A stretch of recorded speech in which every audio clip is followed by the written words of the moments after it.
जय हिंद दोस्तों, ज्ञान ज्योति की इस परिवार में आप सभी का स्वागत है।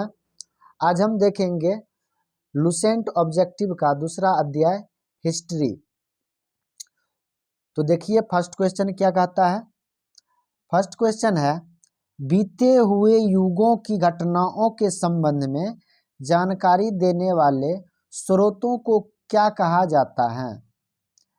बीते हुए युगों की घटनाओं के संबंध में जानकारी देने वाले स्रोतों को क्या कहा जाता है। ऑप्शन ए है ऐतिहासिक स्रोत, भौगोलिक स्रोत, सामाजिक स्रोत और राजनीतिक स्रोत। तो बताइएगा कौन सा आंसर होगा इसमें। इसमें हो जाएगा ऐतिहासिक स्रोत, ऑप्शन नंबर ए। ऑप्शन नंबर ए इस क्वेश्चन का सही आंसर हो जाएगा। अगला क्वेश्चन है, निम्नलिखित में कौन सा कथन सही है। निम्नलिखित कथनों में कौन सा कथन सही है, इसकी जानकारी हमें प्राप्त करनी है। ऑप्शन ए है साहित्यिक स्रोत की तुलना में पुरातात्विक स्रोत अधिक प्रामाणिक होते हैं। ऑप्शन नंबर बी, पुरातात्विक स्रोत की तुलना में साहित्यिक स्रोत अधिक प्रामाणिक होते हैं। ऑप्शन नंबर सी, साहित्यिक स्रोत एवं पुरातात्विक स्रोत दोनों एक समान प्रामाणिक होते हैं। ऑप्शन नंबर डी है साहित्यिक स्रोत की तुलना पुरातात्विक स्रोत से नहीं की जाती है। तो बताइएगा दोस्तों कौन सा आंसर सही होगा। इसका आंसर होगा ऑप्शन नंबर ए, साहित्यिक स्रोत की तुलना में पुरातात्विक स्रोत अधिक प्रामाणिक होते हैं। आंसर नंबर ए इसका भी हो जाएगा। अगला क्वेश्चन देखिए, क्वेश्चन है किस वेद में प्राचीन वैदिक युग की संस्कृति के बारे में सूचना दी गई है। तो प्राचीन वैदिक युग की संस्कृति के बारे में सूचना किस वेद में दिया गया है। तो इसका आंसर हो जाएगा ऑप्शन नंबर ए, इसकी जानकारी ऋग्वेद में दिया गया है। अगला क्वेश्चन है, निम्नलिखित में कौन सा ग्रंथ श्रुति ग्रंथ का अंग नहीं माना जाता है। तो चार ऑप्शन दिया गया है, संहिता, ब्राह्मण, उपनिषद और पुराण। इन चारों ऑप्शन में से किस ग्रंथ को श्रुति ग्रंथ का अंग नहीं माना गया है। तो श्रुति ग्रंथ का अंग नहीं माना गया है किसको, पुराण को। किसको, पुराण को।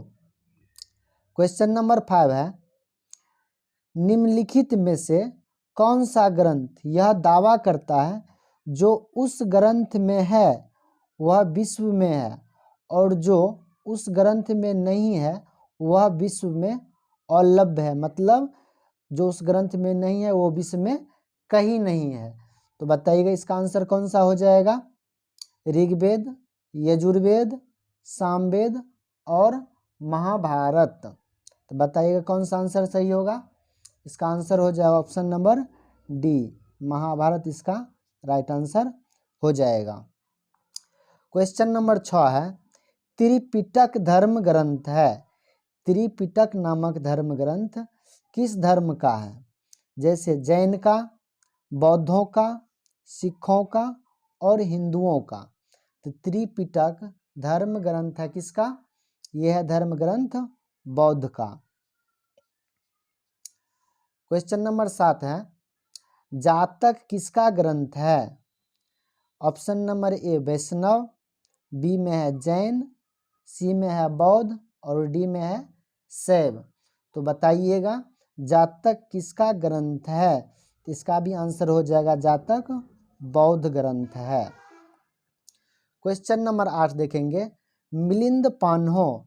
मिलिंद के प्रश्न राजा मिलिंद और किस बौद्ध भिक्षु के मध्य संवाद के रूप में है। मिलिंद पान्हो जो वार्तालाप हुआ था राजा मिलिंद और एक बौद्ध भिक्षु थे, उसका क्या नाम था। उसका नाम पूछ रहा है, उसका नाम था कौन, नागसेन।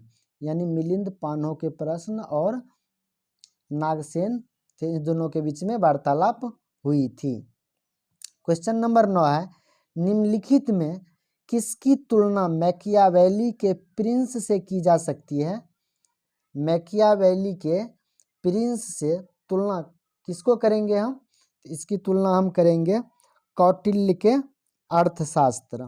कौटिल्य के अर्थशास्त्र। क्वेश्चन नंबर 10 है, कौटिल्य के अर्थशास्त्र में किस पहलू पर प्रकाश डाला गया है?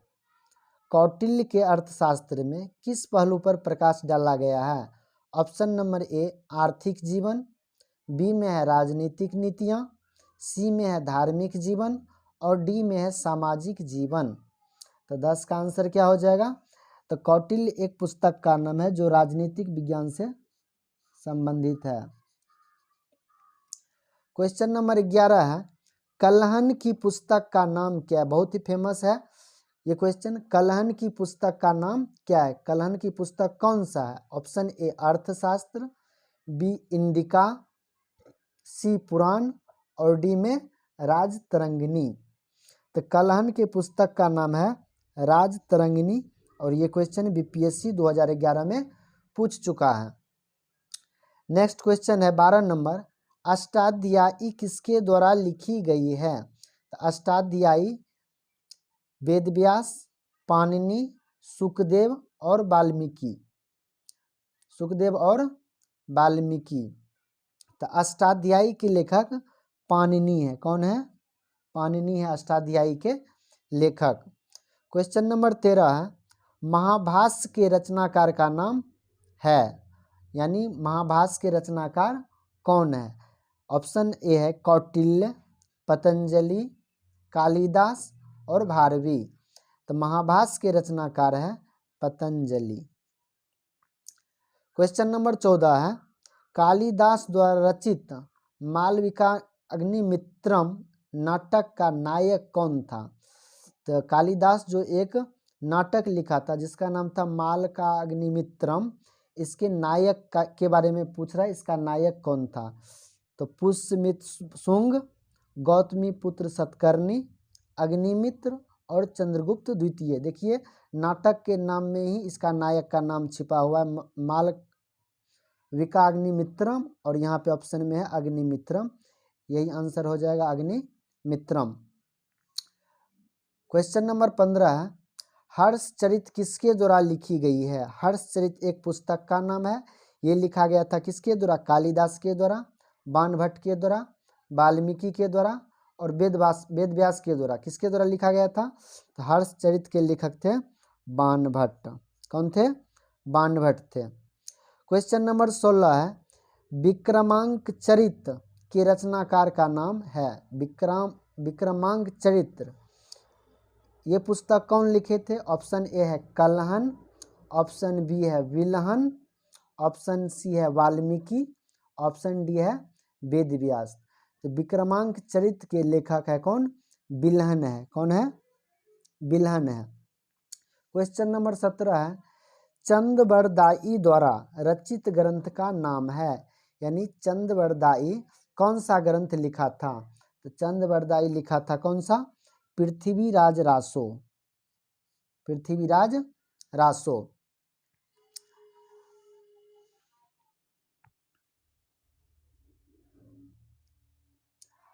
अगला क्वेश्चन है,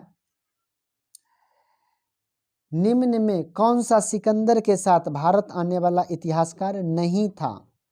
यानी सिकंदर के साथ कौन सा इतिहासकार भारत नहीं आए थे उसके बारे में पूछ रहा है।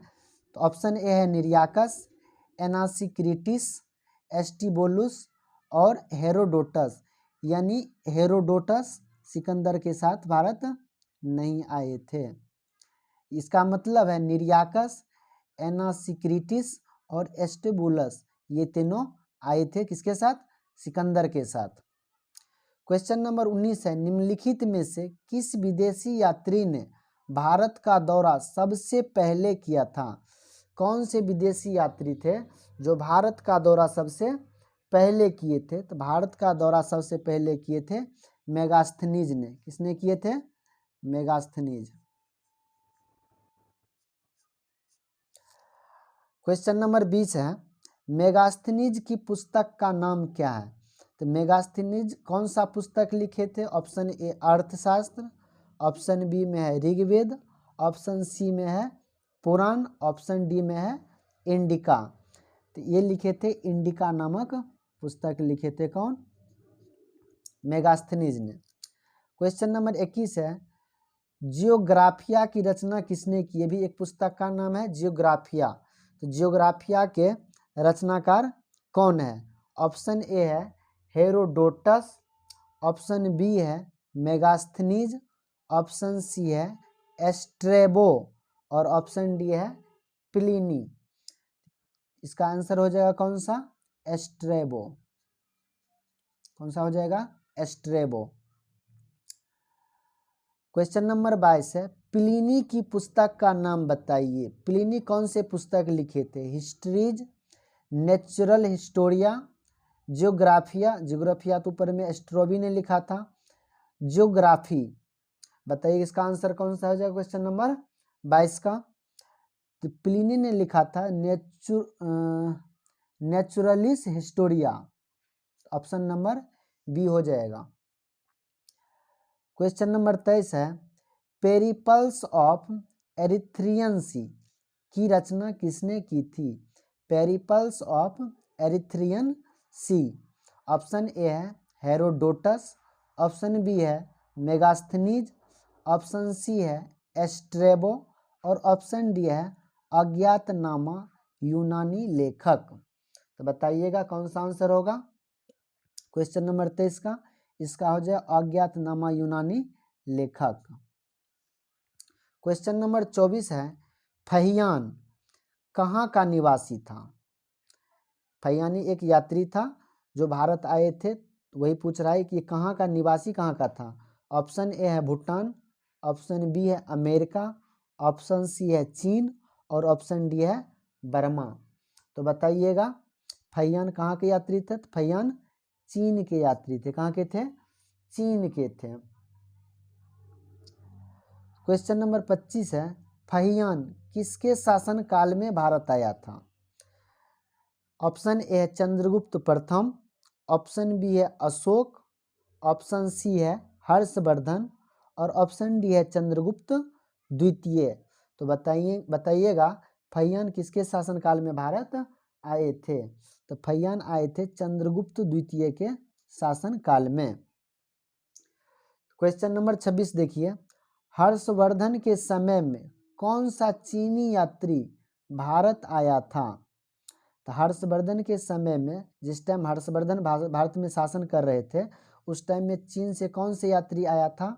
ऑप्शन ए है फहियान, ऑप्शन बी है इत्सिंग, ऑप्शन सी है मेगास्थनीज और ऑप्शन डी है हुएनसांग। तो बताइएगा हर्षवर्धन के समय में चीनी यात्री आया था कौन? हुएनसांग आए थे। क्वेश्चन नंबर 27 है, 9वीं सदी में भारत आए अरब यात्री सुलेमान ने किस साम्राज्य को रोहमा कहकर संबोधित किया? तो ऑप्शन ए है पाल, एक वंश का नाम है, प्रतिहार वंश था, राष्ट्रकूट वंश था और सेन वंश था। तो किसको कहा था? रोहमा। कौन कहा था? सुलेमान ने कहा था रोहमा। किसके साम्राज्य को कहा था? तो कौन सा आंसर हो जाएगा? पाल वंश को। किसको कहा था? पाल वंश को रोमा कहा था। क्वेश्चन नंबर 28 है, अल बेरूनी किसके शासन काल में इतिहासकार था? ऑप्शन ए है महमूद गजनबी, ऑप्शन बी है बलबन, ऑप्शन सी है अकबर और ऑप्शन डी है मोहम्मद बिन तुगलक। तो अल बेरूनी किसके शासन काल में इतिहासकार था? तो महमूद गजनबी के साथ वो भारत आए थे। क्वेश्चन नंबर 29 है,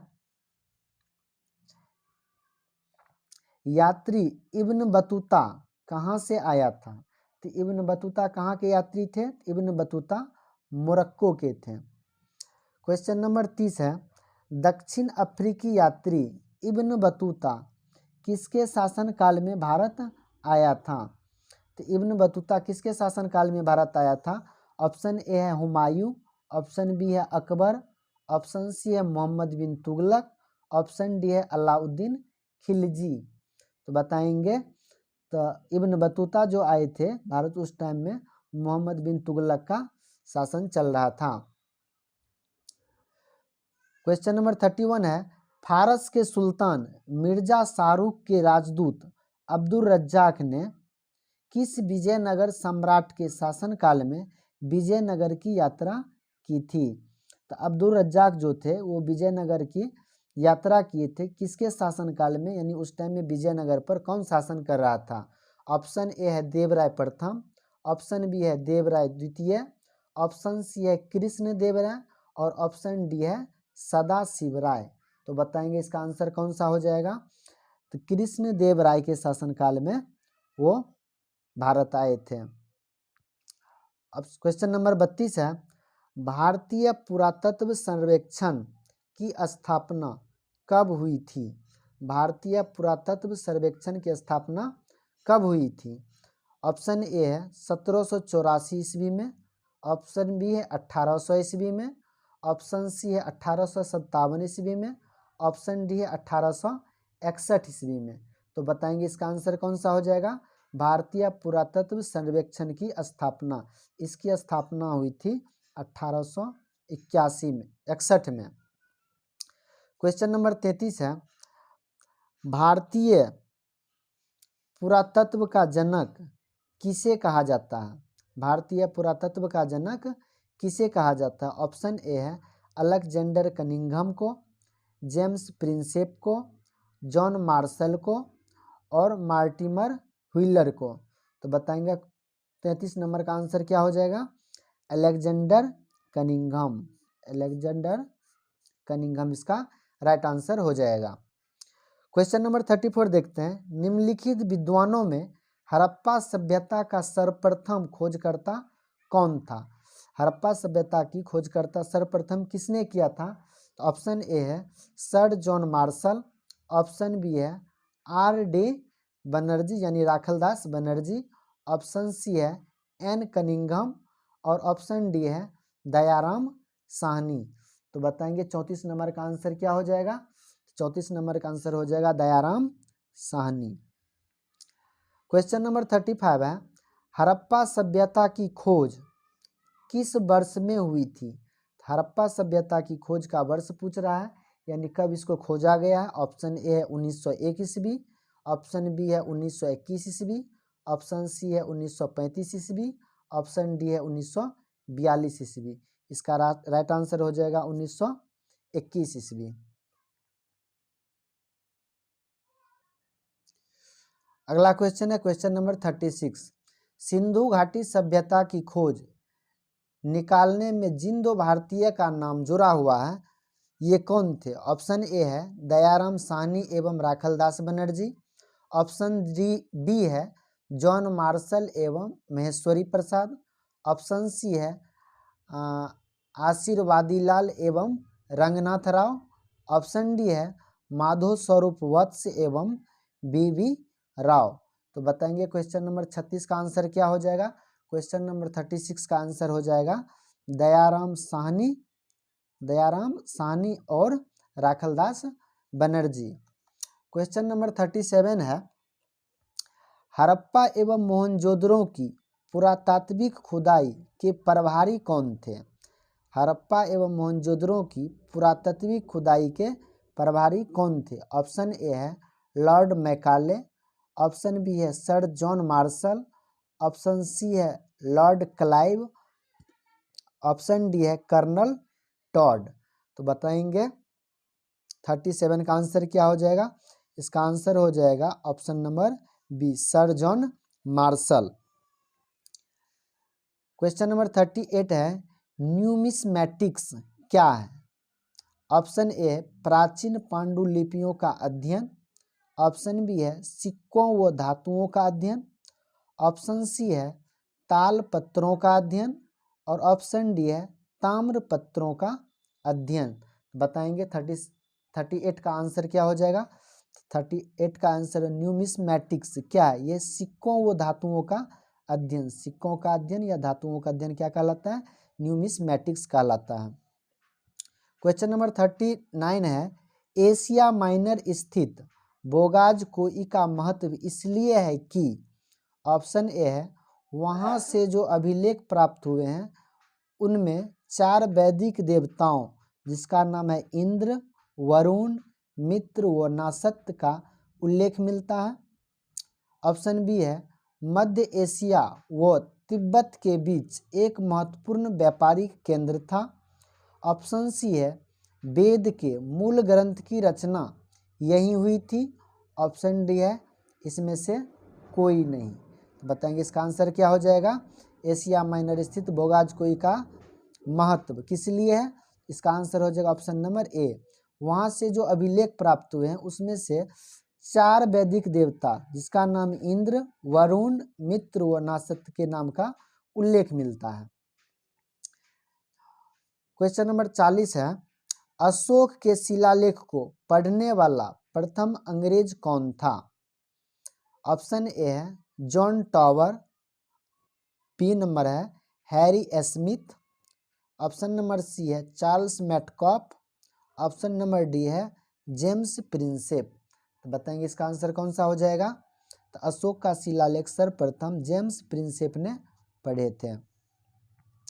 क्वेश्चन नंबर 41 है अशोक के अधिकांश अभिलेख किस भाषा व लिपि में है।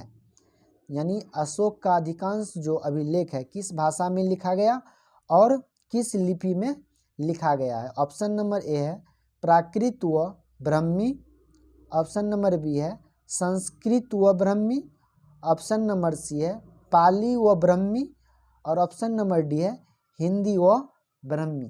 तो बताएंगे इस क्वेश्चन का आंसर क्या हो जाएगा। इसका आंसर हो जाएगा ऑप्शन नंबर ए प्राकृत व ब्राह्मी लिपि।